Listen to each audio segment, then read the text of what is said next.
the panelists and those that are on the comment section. Those that are listening, I greet everyone. Welcome. Today, I'm happy, at least for the first time or for a long time, I heard someone who is vibrant and who stand toe to toe with the Nigerian media. That is in the person of Professor Akintoye. That is the type of people you want to have as a spokesman for a cause, especially a political cause that you are, or for a fight. In fact, when it comes to self-determination, you want a voice like that. I really love it when he used the word, a phrase, pandering to the government. And that is what we see in Nigeria every day. People will just say and talk what the government would like to hear.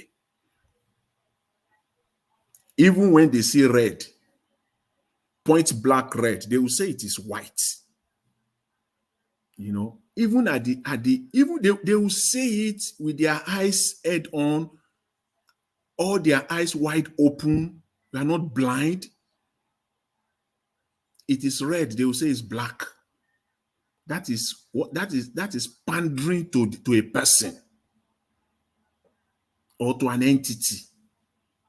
And he said it exactly what we're seeing in Nigeria on a daily basis. The Nigerian media inclusive, pandering to the government and rigorously avoiding truth. Rigorously avoiding the truth. Those statements are so profound.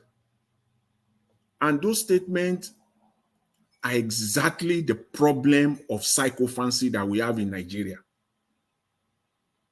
People just pander to the government at will. Sometimes they lost their reasoning. Initially, they will start doing it deliberately and consciously.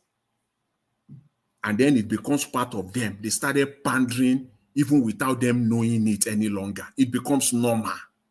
It has become normal to them. When you see the line of questioning that Abati was putting out,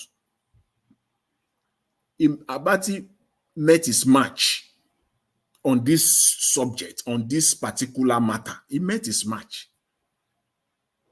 And he stood his ground. They will forever talk about Nnamdi Kanu and Biafra. They will forever talk about the Yoruba self-determination or whatever. They will never talk about the Fulani that have driven many farmers out of their land. You will never see headline about the Fulanis, how they have driven out people. You will never hear them talk about the women, children that these people rape at will all over the place. You will never see them talk about what is happening in Plateau. They will just talk about it for a day and they will sink it, they will bury it there. You will never see them talk about the Fulanis. How many times they have declared that they want the war? They have come out openly and declare war on the Nigerian state. You will never see them talk about it. You will never. The most reason, because I know most Nigerians suffer from this, Stockholm syndrome. But let's talk of recent. What happened just in the recent months alone? You will never see the Nigerian media talk about what is happening to the government that we have never seen anybody prosecuted with respect to the bombing in Ibadan in the last few months ago, that they said is mining whatever. How many people have they paraded the way they are parading this, these people are called ignorance, that they said they wanted to take over government. How many of it? They will never talk about that. They will never talk about the main issues. That is pandering to the government because you are trying to do what the government wants. Simple. And they rigorously, when you say somebody rigorously avoids something, he's doing it with every breath that is in him, with all the power, the capacity that he has. That's what they do in Nigeria. The media, even the elite. But they should not forget, they make no mistake about it. At the end of the day, it will happen. There will be a Biafra nation, whether they like it or not. There will be a Yoruba nation. It will happen in Nigeria. All this pandering that they are doing, left and right, it will happen. Whether in our generation or not, it will happen. Nigeria cannot, the Nigerian state is a lie, built on the foundation of lies, and continuing on that foundation, building on it. Nigeria is not working. Yes, you said it. The country is not working. And when something is not working, what do? You take an appraiser. You look at it. This thing is not working. I got to shift. I got to do some adjustment. This thing is not working. At the least, people are even calling for restructuring. This thing is not working. At least at the minimum, do restructuring, honestly. Because it's not working. The country continues to romance with mediocrity every day for decades. It's a country of mediocrity. That's all we see. And so sad. The current generation, the youth of Nigeria don't know better. They are born into mediocrity. They are living inside mediocrity. They are growing inside mediocrity. So they know nothing less than mediocrity. So when they don't know what is standard. They don't know what is quality of life. They don't know. That is why somebody will be living in a country and there will be no clean water that you can go and open the tap and get clean water. They can't argue. They can't fight against it. They can't fight for their right, that it is their right. Because they don't know better. They are used to that mediocrity of borehole. People don't have electricity and they can't fight it because they don't know better. They are used to mediocrity of using generators, inverters. That's all they know. That is the best for them. That is why you will see journalists will be pandering to the government. I love it. I just love the way it brought it out. Because sometimes we don't know what to say. That is why you don't know it all. You get informed, in fact, what you know sometimes will be in front of you, and you will not even know that this is what I mean. What you need will be in front of you, and you will not know, and it's lying there in front of you. This is the way to put it. These people pander to the government on a daily basis, and they avoid the truth. They fight it with every fiber of their being. They fight truth.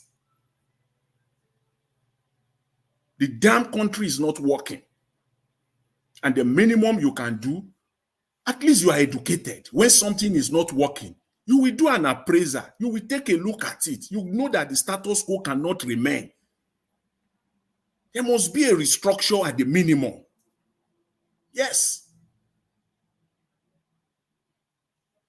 What they did in Oyo State, the video that you show, is another pandering to the government. People buy in Plateau, the Plateau State University a few days ago. Have we seen the police parading any criminals or terrorists or headsmen? How many headsmen have you seen the Nigerian police in 2024? Because again, Nigeria has Stockholm syndrome. Seriously speaking, majority of Nigerians have Stockholm syndrome. They don't remember anything. I don't know. Maybe it is the way they have been treated to the point where they can't remember yesterday, what happened yesterday. They can't. So talking about 2023 is like you are taking them too far. Let's talk about last week. How many headsmen have you seen the Nigerian police parading all over the place? The way they are doing in Oyo State now. I'm not conceding that what they did was right. No, that's not the point. But to tell you that the country is not working, how many headsmen have you seen the Nigerian police or the Nigerian law enforcement paraded in the last just 2024? You will see nothing. They go into states across the southwest, the south, ravaged farms all over the place, drove farmers out of their farms, raped their wives, their daughters, by a lot of them. You never see the Nigerian media talk about it the way they should. They should remain on it, if not the fact that they are pandering to the government. And that is our problem in Nigeria. That's our bane. It's one of the bane to the development of that country. So I support it. I'm in support of self-determination. Let everybody go. That's the only way. There is nothing like Nigeria in the first place. It was a fallacy. It was a dummy that was sold to the Nigerian elite back then. So please let us remain focused. At the end of the day, whether they like it or not, the Yoruba nation will come, the Biafra nation will come. Any other entity in Nigeria that demand their self-determination, the self-determination of their group, it will emerge, it will come. Mr. Jonathan, please, can I interject you for 10 seconds? Please go ahead. Are you aware that the first place the Europeans stepped their foot on in present-day Nigeria was the ancient Benin Kingdom through a seaport called Gelegele Seaport? That was the first place, the ancient Benin Kingdom, by the Portuguese. Yes. And the British also were turned back in their first coming to take over Benin Kingdom. They were defeated. They had to go and recruit the present-day NATO forces, the European nations army, in the infamous invasion 1897 massacre. So Benin already was a kingdom. The Brazilian government also addressed a letter to the Oba of Benin, Chubuari, to thank them that Benin Kingdom was the first kingdom to wish Brazil happy Independence Day. It was a country of its own. You can Google it. Yeah, so I'm aware. Nigeria must break. It must break. Yes, it's not only Biafra. It's not only Ododuwa. It must. Thank you, sir. Whether they like it or not, it will happen. The lady that called, you also re-emphasize it. The name is already there. They have the United Kingdom, the Benin Kingdom, they already have their name to be a kingdom at the end of the day. It will happen, whether they like it or not. They can pander to, our elite can do all this because of their own selfish ends. But at the end of the day, this will happen. I'll move forward. I'll stay away from that. But I must say that at least for a long time, I'm glad today to hear this coming out. Someone that will come out and meet the Nigerian media head on today. I'm so glad about that. Mr. Peter will be talking about the Lagos Calabar project. See, in fact, Mr. Peter Obi is even generous. What a generous man, 30 years. That thing will take more than 5 decades. Lagos-Ibadan Express Road, how many kilometers? as Mr. Oyema of Earpiece will say, it's a piece of cake. Lagos Ibadan Expressway is a piece of cake when we're talking in terms of road construction. Lagos Ibadan is a piece of cake. The way Oyema will refer Lagos to London as piece of cake. It's a piece of cake. They are on it still today. That road has not been completed 100%. The budget to it. This 2024 budget, I saw it is still there. They still budget. They still budgeted for it. Lagos Ibadan Express Road is still there. They continue to siphon money because of that one singular project that shouldn't take more than Lagos Ibadan Express Road shouldn't take more than 18 months at the max. 18 months. They've been doing it now for almost 2 decades. Yes. If I can interject, yeah, please go ahead.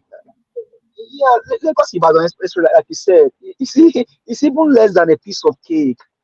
I said that to say, yeah, okay. For example, where we live in Canada, and then where we live in the US here, maybe you have visited Houston or probably a place like Dallas and see how bridges are interconnected.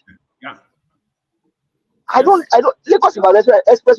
Last time I checked, there's no bridge there. It's just an express road. It's just an express road. One way, one road, one way. Full stretch. Nothing. You will not turn left. You will not turn right. Even if you have not been to Lagos, you just land in Lagos for the first time and you are going to Ibadan. You cannot miss your road. You won't turn left. You won't turn right. All you need to do is just get on that road and straight on. You will get to Iwo Road in Ibadan. And there you are in Ibadan. That one, they can't do it for almost 2 decades now. They are still battling. Now you are talking of Lagos Calabar. Mr. Peter Obi is a generous man. And I believe he didn't want to be seen as being, maybe exaggerating. That's why he said this thing will probably take more than 30 years. Yes, if you don't know that today, if you are a Nigerian, wherever you are, and you don't know that today, whether you are a regular Nigerian or you are a politician or you are in government, whatever, and you don't know that, then you must be the most mischievous human being on planet Earth. It will take that, if not longer. And the money, I said it here before, this year, less than 2 months ago, I said they will borrow again. Yes, they will borrow. There is no way they will borrow again. How will Nigeria not borrow? Where is the money? Please, somebody come and tell me. Where is the money they will use now? Where? They can't supply Dangote crude oil. Because why? They are forward sold the crude oil of Nigeria 10 years forward sales. That means that for the next 10, 15 years, they have already sold it out. And in most cases, they have collected this money already. That's called forward contracts. Which means that Nigeria have the obligation.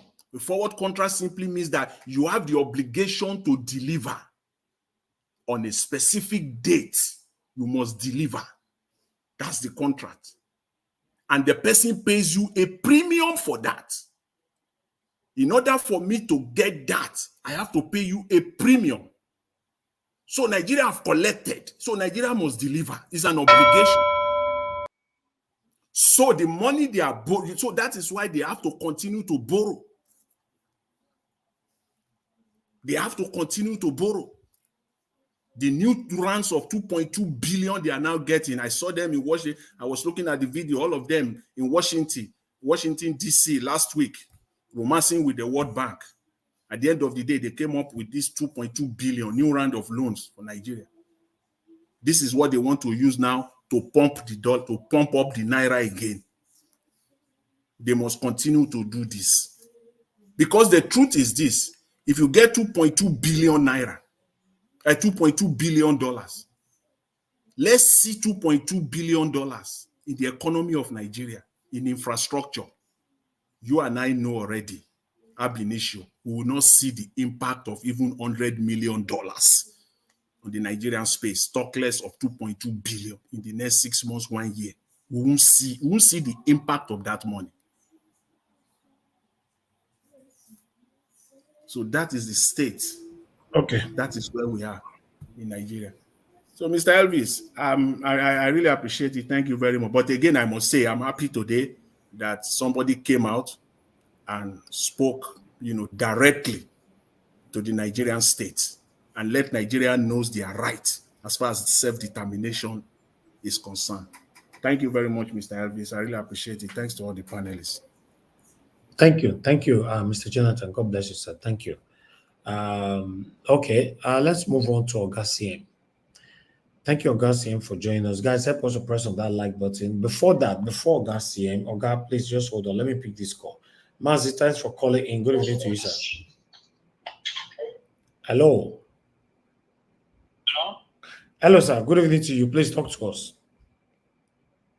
Yes, good evening. Good evening, sir. My brother, good evening. Thank you for the job you're doing for Nigerians around the world. As I always say that God will continue blessing you, protecting you, and make sure that anything you are letting your hand, God will bless you. Amen. What I want to say concerning what is happening is that you can see that Nigerians are trying to make sure that that country go forward and be united. But I want to tell you, the politicians in Nigeria don't want it. It's like some people have decided to take that Nigerian name to, finish everybody. Because you cannot tell me that you are ruining somebody. They are working for us. These people in places are working for us. What we need is what they're supposed to do. Nigerians need a better life in Nigeria, but they say no. Restructure Nigeria, they say no. They need somebody who can make Nigeria better, they say no. That is what these people want. So I want to tell Nigerians to rise up. Everyone should shine his eyes, because it's like these people want to finish this country and make it another name later. So we must shine our eyes. Even as this country is going now, do you think that 2027 is going to be better? How can they do it? They cannot do it. They don't have anything on table for Nigerians. Thank you. Allow somebody who can Nigeria to be better. Everybody, even people in abroad will come back home. They say no. So I don't think Thank you. what they can do. And what they're supposed to do now is to share the country. Everybody should go his own way, and that one can be better. Thank you. Thank you, my brother. Thank you, sir. Thank you, sir. Yes, sir. Okay, let me come to Augustine now. Thank you very much, my wonderful people. I appreciate you all. After Augustine, the next person will be give us a mandate. Augustine, good evening to you, sir. Okay. Please talk to us. Okay. Yeah. Good evening, Niger Watch. Good evening. Thank you very much. Please, I greet everybody, those listening, those on the panel with me, and all protocols duly observed, everybody. Yes, I want to touch on 2 or 3 things today. Number one, the new piece of news that Nyesom Wike's wife will be one of those to be appointed to the bench as an appeal court judge.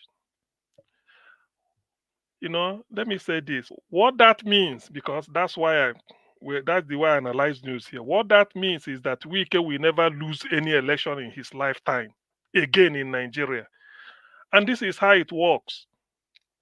If the wife becomes a judge of the Federal Court of Appeal anywhere, because there's an appeal court in Enugu and the one in Benin or Calabar or Kaduna or Kano or Meduguri, Abuja, Ilori, anywhere, Lagos, they are the same appeal court. I heard Professor Michael Zekome say it. That if they said appeal court had decided, you don't need to go to another appeal court, as long as it's federal. So what it means is that, like I learned from one chap, if you defeat Wike in primaries, he may go to court. Or he may go to election tribunal. At election tribunal, you rig him out. He will not go to court proper. If he gets to appeal court, What it means is that it's not that his wife will sit on the appeal, but his wife, because appeal court judges, they know themselves, they go and shop. They call it shopping. So they don't care if he's the judge in Calabar High Court, Federal Court of, Appeal Court in Calabar or in Yola, that is favorable that we do the bidding, while the case is in Port Harcourt. They will transfer the judge only for that case. At most, he will be there for 3 months. Then they will transfer because it's a federal appointment. So that is the way it works.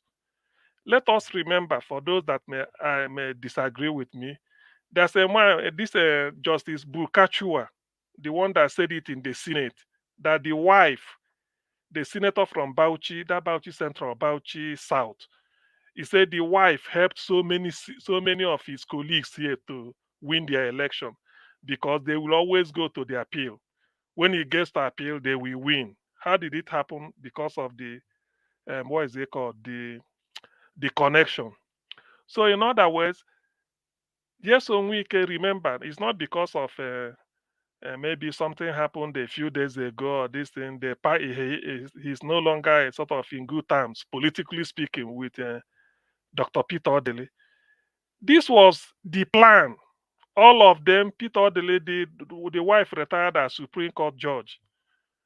And then that was the person that helped Wike in his own words, when he wanted to be chairman of Obiokpo local government.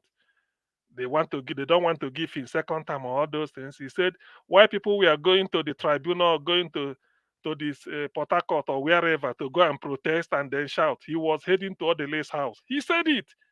Only to come, the gate man said, what is it? He says, madam, please, we want to see mama. And just like panting until they said, okay, go. This is Nigeria. So this is now in the open. For those that will also, whose brains must have calcified, they should go and listen to the interview. I think Professor Chido Dinkalo, when he was saying it, that the bench has been hijacked. People now, those that become judges are the children of judges or the children of politicians. In those days, it used to be poor people that can, from nowhere, you could rise up and become somebody. It's no more. So when the children of judges are replacing their parents, and the wives of politicians are there because of their husband. Because somebody will tell Wike, look, your wife is in the court of appeal. Can you help us? If it's in PDP will be using her to. You see, this is the way it works. It's like a cult. So Wike will now be a kingmaker. If you want your case, you go and we beat price with you. Tell the wife, say, look, I've collected money. Look for a judge that will do the bidding. They will go and look for the person and buy the person off. So that is the way it works. So that is corruption writ large in the judiciary. So for those that do not know, that is the pointer. Sometimes I like to start from conclusion to discuss and move to introduction. I don't go the other way again. I conclude before I start. So that is the issue, and that's why that thing is taking place. Now, if that didn't shock you, look at look at this one. Whatever Wike want to do in PDP, he's free to do it. They can't sack him. They can't send Wike and say we expel you from PDP. It's not possible. Not because he hasn't committed offense enough to merit expulsion. They said in Nigeria you can get a court injunction that you can never be removed. Can you imagine? Say that is what Wike has. That's a court injunction that he can be removed. So what democracy are we then practicing? Who helped him to conjure the court injunction?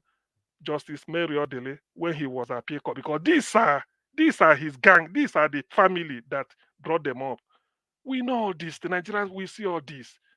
That is why they say this way had a career. This. So where are we? Where is Nigeria headed?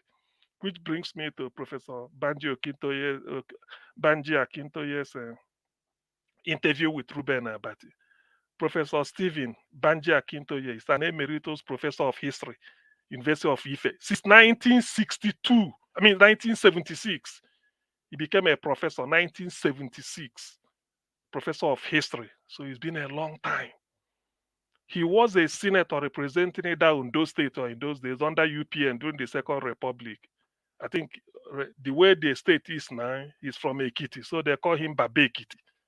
I do follow him. For such a man to lead a struggle like that, you don't just dismiss him. He's not an illiterate. Look at the way he's speaking, full of confidence and conviction. Very diplomatic, but very emphatic. You can't fault him. So I listen to him a lot. Look at what he put down. That Yoruba nation is a fait accompli. They are living. I remember the interview he granted either two years ago with Yomi Koiki, who was doing who is anchoring their this thing in UK. He was saying that they foresee a violent uprising in Nigeria. But the Yoruba are not interested in fighting anybody. They don't want, and they don't want anybody to fight them. So it's better they move out of the way before the thing sweeps the country. That's a very diplomatic and powerful statement. He said they are not interested. It's like you've seen a what is it called, a raging bull. You have to run away before it gets to you. Or the train, you see a train, you can't stand on the wheel of a moving train. So he has seen it. And what is that raging thing? The Fulani invasion. This Islamization we are talking about.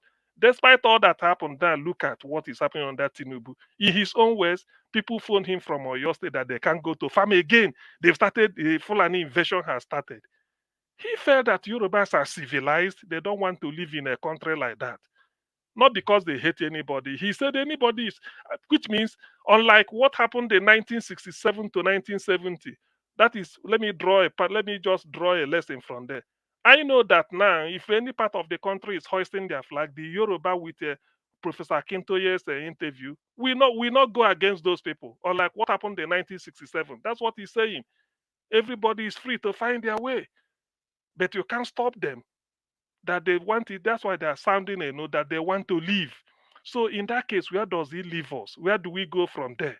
I will suggest where the Yorubas are advising to go from there is to conduct a referendum. I mean, why do we always pretend until we start to see a red oil everywhere? Is that what we want?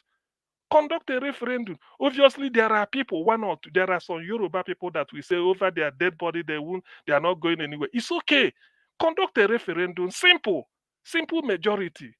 Whichever logic that wins carries the day. Same thing ditto for my Biafran people and whoever wants it. Nigeria is dead now. What else are you talking?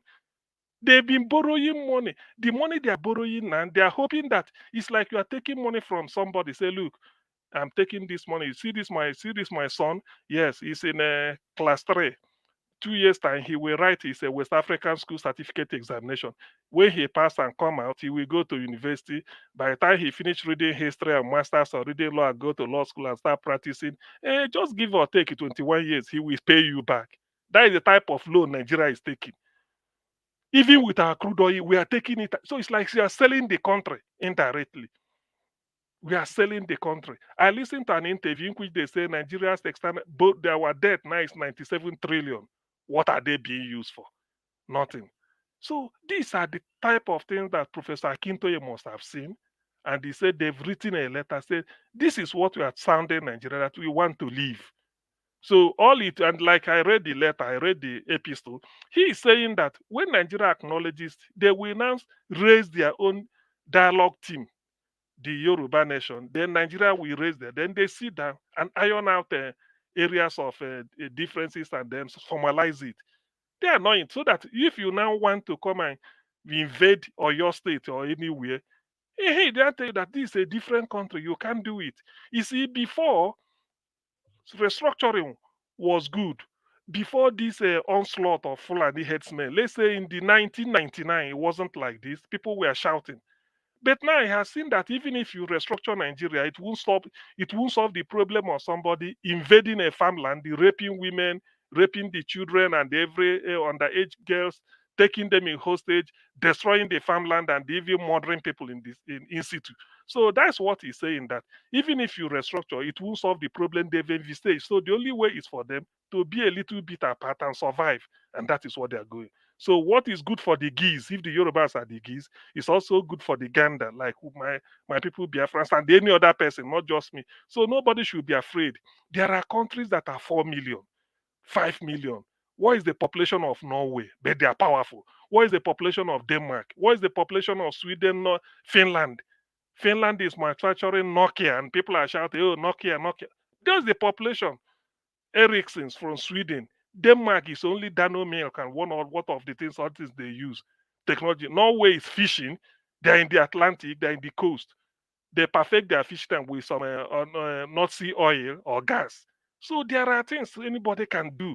Let's not just feel that if we cannot keep together what the British joined together, then we've committed a crime against humanity. No, it's not. I'm so pleased that Akintoye said, and he's a professor of history. He wrote a book, I think the history of the Yorubas. I've seen the book, but I've not read fully finished reading it. I read a little bit of it. So when such people are speaking, I listen because it's just like an encyclopedia of history. He knows, but he can't say more than he's saying. That's why he was a bit diplomatic, but very emphatic, clearly on what he wants. But he may be pretending as if they don't know. You don't do it. Put his proposition to test. And what is that proposition? That they want out of the union, out of the Nigerian mess. How do they do it? He doesn't want war. He felt that people are attacking them. They are not attacking anybody. I've not heard that Yorubas are decided to go to Olu in Imo State or maybe somewhere in Rivers or in Enugu. The Yorubas are attacking people. They don't. Same thing with Indigo or even other ethnic. It's only the Fulani. So he felt that rather than matching disaster with disaster or force against force, the best thing is to give way. So that is the logic of his presentation. He felt, look, let's go our way. With our civilization, we are different than for being in a country in which some people feel is their birthright to lord it over others. Now look at what he said. I thought I missed that. January 24th and January 26th. They don't recognize Tinubu as their president. Well, everybody says that. Most people say it because of the rigging. But to now say that they won't stop them or you now want to, no, no, no, no, no. Look, even the Biafrans that are demonizing, we didn't even do as much as the Fulanis are doing. I don't see there are Biafrans that have gone up to Kaduna to go and slaughter people of Benue State or even in Borno. It's only in the southeast they want to maintain peace. Yet they are being victimized. Even in Nandekano is being denied right guaranteed to him by court, the freedom he should enjoy. So this what Professor Akintoye said today gladdens my heart. I welcome it, and I want further development on it. They should pursue it aggressively in the sense that it should be drawn up. I want to see him interviewed across every media. If he can, such people can come here, good. I don't mind, because in this case, because I always believe in the power of dialogue. I like dialogue because by dialoguing, you are exchanging ideas. A superior idea you will learn, or you may even tweak your own, or sort of do it in a way that you can now understand the other man's viewpoint, than to keep quiet and pretend that we shouldn't touch it. Who said so? Nigeria is the only country joined together by Britain that is still existing the way it was joined together. All others, they've seen reasons to go their separate ways, and they are living in, and they are having their various their various stages of development. Nigeria Watch, I thank you very much. I will come back with P2B's analysis of the Lagos Calabar highway to fraud. Thank you very much. Okay, I'll come back to you. I'll go move on to the next person, Madam Luke. Madam Luke, it's good to have you on the show. Good evening to you, man. Please talk to us. Good evening, Mr. Elvis. Can you hear me? Yes, ma'am. Can hear you. Thank God, my microphone will disappoint me today. All right. Well, good evening, everybody. All due protocols. How Mr. CM talk about all protocols duly observed. So I was listening, and you see, there's some things that I don't. Who got GPS for there? So there's some things that just don't make sense, and the more you try to rationalize it, the more you get confused. Unfortunately, we cannot say exactly how we feel about our lost direction. But with every bad followership, you have to blame the people also. I wouldn't want to use, I would have loved to use something worse than what Mr. Consensus used, or Mr. I think is it Mr. Jonathan? Because I've never seen a situation where the marriage between bad leadership and bad fellowship have been cemented to live happily ever after. I don't understand it. Usually in the same climate, either one will check the other. But in Nigeria, the fellowship is just as bad as the leadership. Only because, like Mr. Jonathan has always said, this generation has never seen anything good. So the norm is just abysmal. I was listening to what the Oduduwa people were agitating for. It's not different from what Samonekba and the others are doing.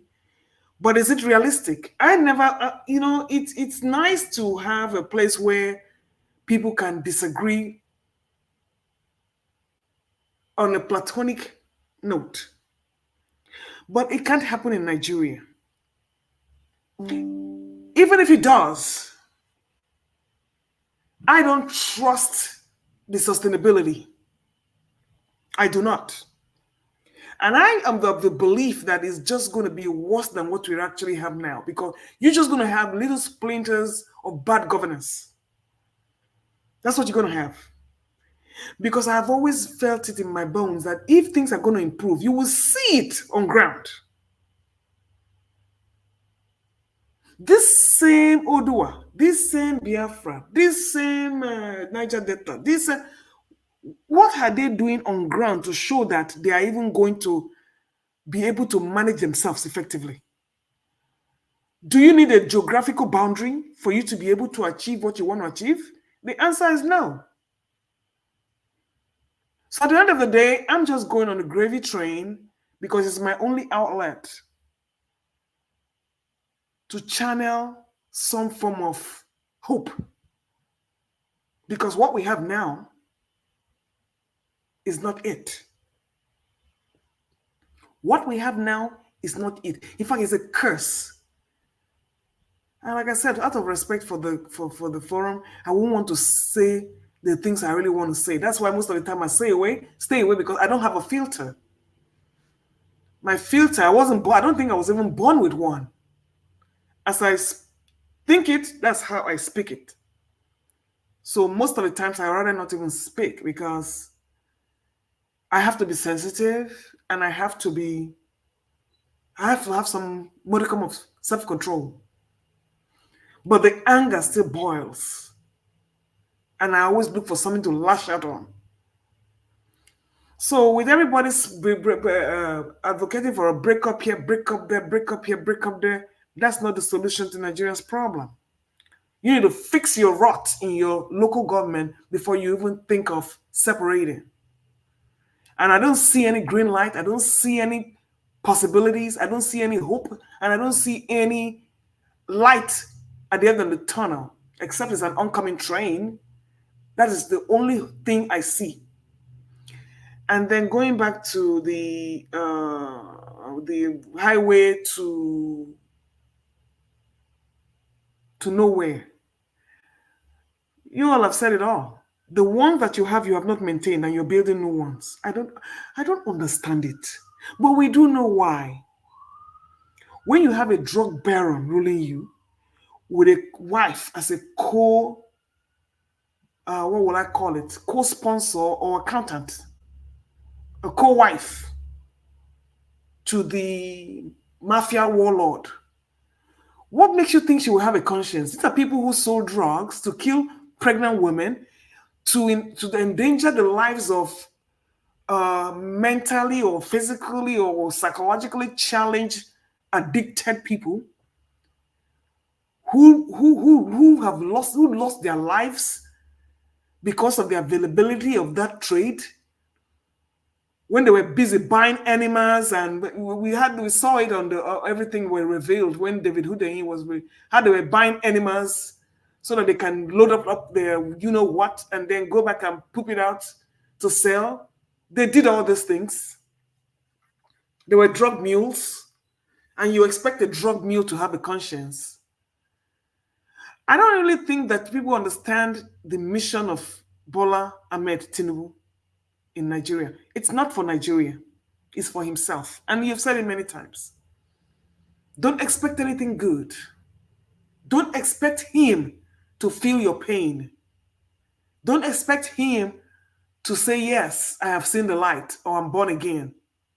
A crook will always be a crook, especially a Nigerian one. All this one they're doing with Ganduje and what's his name? Yahaya Bello.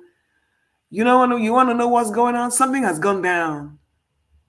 There is something going down towards 2027. So this is all to clamp them down so they become impotent politically.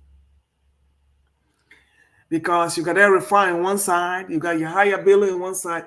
Too many aggrieved. And everything is happening behind closed doors. We don't know what they did. But here they are, witch hunting upon witch hunting. And they'll say, yeah, this as long as they catch one. See, it doesn't cut it. If you want the justice, it has to be equitable and it has to go around. It has to be fair.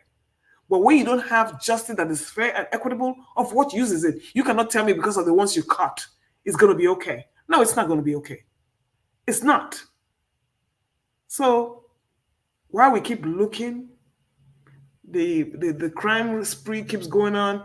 Whatever they're doing with the Naira, it keeps going on. The country is just going on autopilot right now. Strictly on autopilot. Tinubu is insensitive. And Mr. Peter Obi said it all. That project will never be completed in the next 30 years. And guess what? Where do you think the money is going to go? Like Buhari shuffled his own to Niger. Tinubu has a way he's going. He's not keeping it in Nigeria. Obacha just sent his to Ethiopia. So they all have countries where they launder this money, and they all have where they go build their own paradise. And my prayer is that when they die, I hope they take it with them. Where is Abacha's loot today? It was relooted, Abi. Most of these people that are hiding money and doing all these things, I don't like Mr. Scorsese said, what are you doing with this money? There's the kind of money you will have, it becomes sinful. And I thank God for bringing me to a foreign country so that I can really realize what is important. And I thank God that I work in the healthcare. With the kind of things I see every day, anytime I come home, I'm giving away stuff until my house is going to be empty. That's my goal in life. I want to live in an empty house. Once I wear my clothes once, I don't keep them in my closet. I give them away. I don't keep them. I might get another one, but as soon as I wear it, I take a picture with it, I give it away. I want to live in an empty house. And by the grace of God, I want to spend all my money here before I depart this planet. I don't want to leave it for nobody. I don't want to save for no rainy day. I want to leave it and enjoy it while I'm alive. So what are these politicians doing with this money? Except just flaunt it around and just be sacrilegious about it. So my people, on that note, we'll come in here, we'll keep talking. Like people said, it's never too tired to talk. But unfortunately, both the leadership and the fellowship have gone deaf. Not only have they gone deaf, they have gone dumb. Total handicap all over the place because there's no dialogue. And people are saying we need to dialogue and we need to dialogue, what do you say, peacefully. When has peaceful, when has anything peaceful in Nigeria worked? When? And thank you, Mr. Concern, for just saying it the way it is. I don't want to go tribal, but it is what it is. Not until you rein in those Fulani headsmen who are in all your government, Nigeria is going nowhere. They are in the banks, they're in security, they're in real estate, they're in aviation, then transportation, then the seaport. You are in a total lockdown. Now, when you go to bed at night, just figure out how you think you're going to escape from that. My answer to you is there is no way out. Generations have come and gone. Your generation will come and go.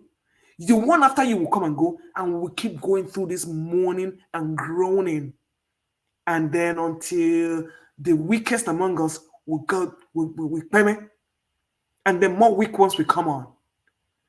So at the end of the day, you got to fight for yourself and make yourself happy. That is why I always celebrate myself. Because tomorrow is... Yes, dear. Madam Luke, just 30 seconds. Let me say this. Please. You know, you've painted a picture of hopelessness for Nigeria. You are not alone. We all know about this. But somehow, some people somewhere felt that the only way they can let them go away and be on their own. I mean, that is for people to, even a professor Akintoye, to be advocating this, they've had it up to here the way they talk. It's so Nigeria. Look, do you know that this law debate, sometimes since 2010, people have been saying it, yet more than 12 years now or 14 years now, is getting worse. So people felt that those that can see tomorrow, they just felt that, look, is it not better? We stay on our own. And not that when they go, it becomes a Dorado, but they can now micromanage a small problem. For instance, like according to Professor Akintoye, he said nobody can come and invade Yoruba land and start to slaughter them again on the basis of one Nigeria. So that alone is enough reason for them to preserve their civilization. And so with other people, that's what I'm trying to put in. Thank you. Okay, you're right. And I will just say quickly, I repeat, if you cannot micromanage yourself where you are now, it's not hopeful. What is wrong with, okay, you are Odua, get like minds in your state, start doing things together, but all you have are pockets of dissent. Even in the Biafra, you have this faction. You see Oduduwa now, one faction, this faction. When are you going to agree to do something? When are you going to agree to do something? Over 300 languages and tribes? And then when you are just by yourself, another one will now come and oppress the other one, backed up by some Fulani headsmen. You see, I don't see it happen. Is it right?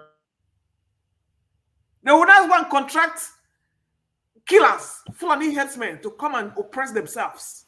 And then yes. Madam, look, if you permit me just for 10 seconds. We're only 6 here or 7. I think. Yeah, thank you. See, the division you are bringing out, yes, it does exist. That's a fact.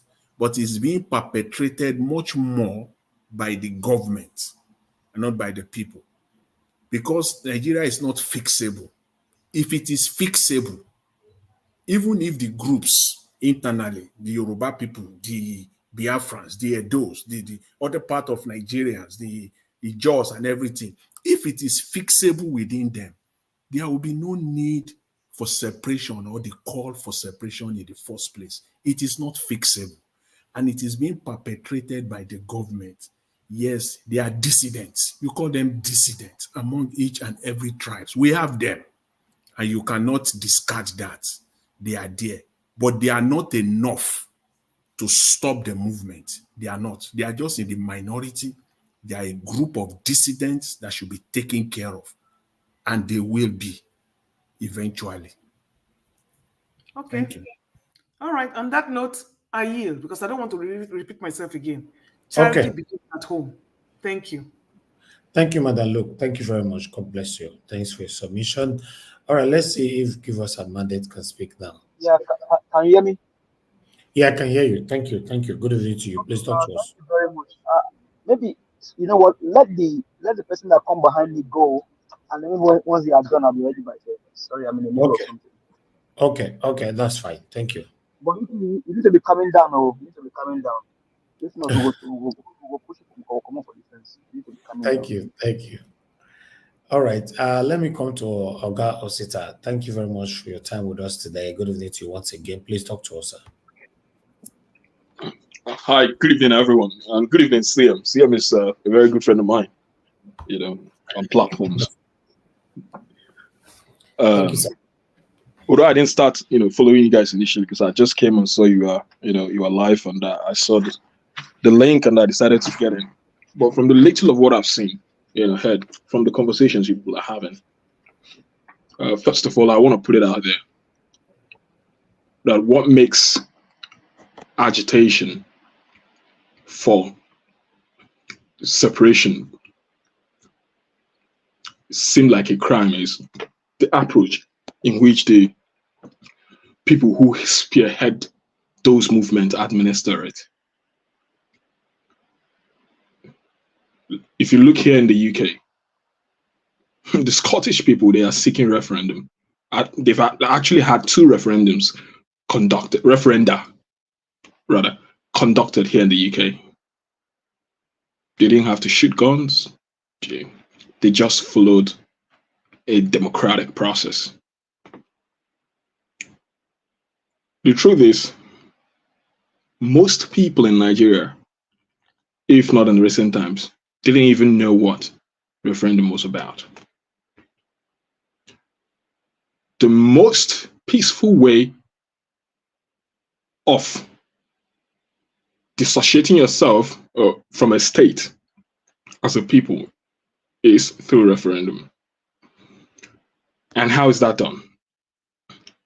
It's done through your representatives, your state assemblies, House of Representatives, your senators. So if I ask on this platform now, if the answer will certainly be nil, because I can't remember any representative of the Igbo people on the floor of the Senate in most recent times, in the past 5 years, 6 years, standing up and trying to move a motion for referendum and self-determination to actually become implementable in Nigeria. So that tells you that the way we are going about it is not absolutely the right way. Because for me, there's nothing wrong about wanting self-determination, because it is also part of freedom. Just the same way it is your right to get into a house, get into a property, get into a bus. Nothing stops you from, if you wanted to get out of a union, there should be a means of opting out. Every door that has an inlet should have an exit. Do you not agree? So now that comes back to what is our, first of all, level of awareness. Number 2, how representative is our representation? And this brings us back again to election. Are we actually electing people who carry our interest at heart? If the Igbos, if we truly want to segregate from Nigeria, we must have to get our politics right, even in the Southeast, to start with. So if you're not able to count 1, it will be very difficult to count 97. And that's what I think.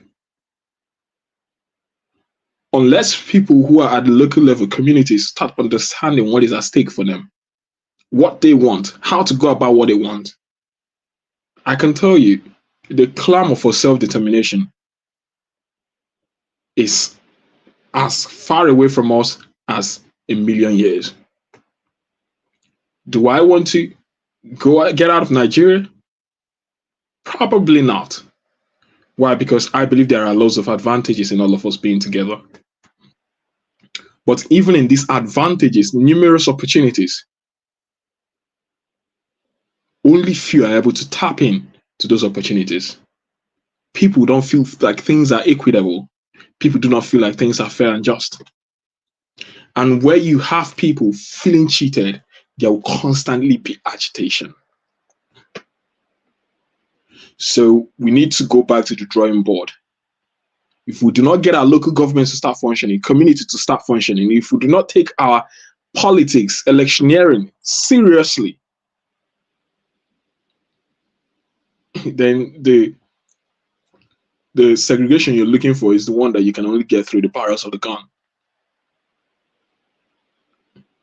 I'm no coward, but I don't want to die for something that is not reasonable. That's how I would like to put it. Self-determination is a right that every group of people should have. No one should have to deny a people even that. There is nothing wrong with wanting to identify as Oduduwa. There is nothing wrong with wanting to identify as an Ijaw nation, or a Biafra nation, or an Igbo nation. There's absolutely nothing wrong with that. Just like there's nothing wrong with you answering your surname. And you know this hypocrisy people tell you first, you're Nigerian first. I think it's people just paying lip service most of the time, trying to be hypocritic. And so long as we maintain hypocrisy, so long as we do not tell ourselves the truth in the face, so long as we keep on pretending that all is well, all will never be well. Because anything built on lies will never last. And why do I say that? A lot of people might condemn someone like Simon Ekpa. I haven't appreciated a lot of things he's done in the most recent past. But I can tell you that there's been times when I listened to the man and he made sense. The same as Canon. So we will be lying to ourselves to say, oh, all the things they've said is wrong. No. Have they chosen a lot of wrong paths? Yes. Have they said some things that are right, that are very imperative, integral to the issues at hand? Absolutely yes. And absolutely yes. Why there is a lot of advantage in diversity, there can also be something you call a dangerous diversity. And that is when diversity is not properly managed. That is when diversity is not properly harnessed. Oster, please, if you grant me 20 to 30 seconds, let me chip in this so that to sharpen what you are saying. Casey, what the analysis we are giving, I don't think it's not lost on so many of us, particularly somebody like Professor Banji Akintoye, who is leading Yoruba Church. Now, what I want to say is that Akintoye is telling Nigerians that he has applied. This is not armed. There's nothing like violence. He has told the president, written a letter that the Yorubas want to go away. That what he expecting, that what he expecting is that acknowledge the letter. Then when the federal government acknowledges the letter, the Yorubas will raise their own representative to go and sit down and iron out the way it should be. I'm coming. So in a situation, if the federal government behave like Buhari, because they've written this letter before, format just like a letter, and then decide to keep quiet, what do you expect Professor Banji Akintoye to do? Please, what is the position of Professor Banji Akintoye in the Nigerian government system? No. He's just leading a, what is it called? Elana Modua or something like that. He's just, and is it a recognized government position? No. You don't have to. You don't have to be. Or you don't have to hold a recognized government position before you start. We can go back to history over and over again. You know, people that stood up. You can if see the Nigerian Labor Union can start a group, right? That's why we have the civil organizations of Nigeria. It could be started by civil society. Okay, you don't have to be a commissioner or a member of the House of Rep. No, you don't have to be. However, it is important that the groups that are agitating for self-determination should also focus on the electoral process so that they can get as many as possible politicians or people of like-minded into the National Assembly. That is equally important. But this could be started as long as you are in Nigeria. Yes. My dear friends, see, I absolutely agree with you in what you said. Listen, because there is something called freedom of information. There is also something called, I believe, some freedom of approach. You are allowed to raise your concern as a citizen. But we know that in Nigeria is not a place where all citizens are equal. If an ordinary man in the street, where our pleas, where our pleas, where he come to a city. See, and that even is the point, even the point Hold you are on, raising. just let me land. Can you just let me land on this, and I could leave the floor. Okay. You've seen people do protests, and they turn the protest against them, arrest people. I can tell you that the only place that is fairly safe to raise any concern without getting shut down is on the National Assembly floors. And unless we drive this in like a screw to the wall into our minds, that you are agitating for segregation does not stop you from getting involved in the politics. Because you will not say because you are waiting for jollof rice or you're waiting for pepper soup. Okay. You will not eat soup.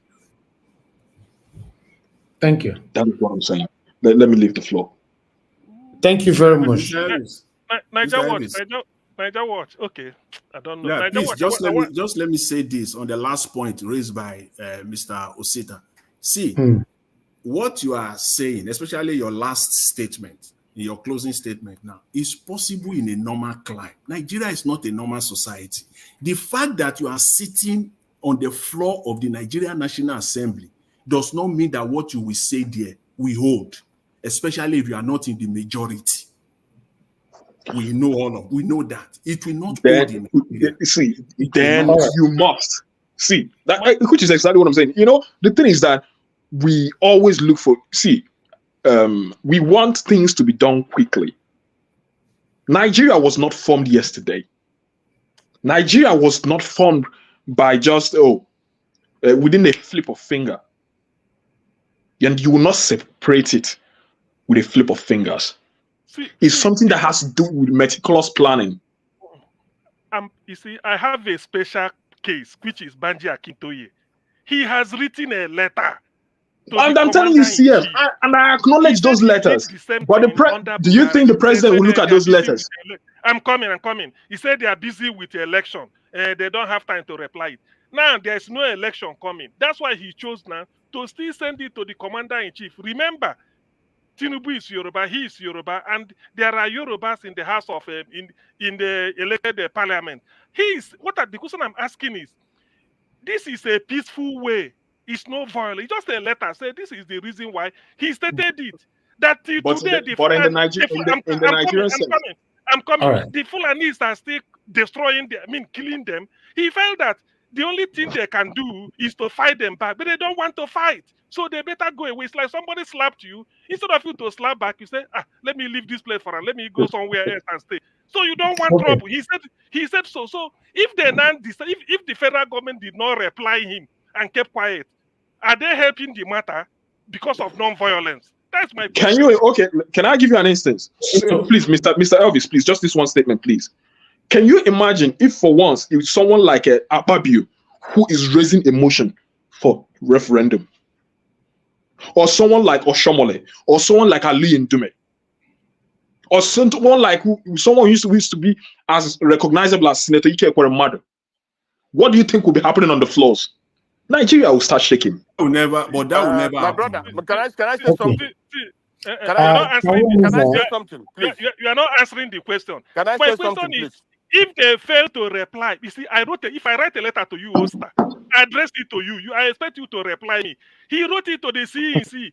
If the CEC decide not to reply him, because he knows where, Akintoye is not a small boy. He's a meritorious professor of history, well read.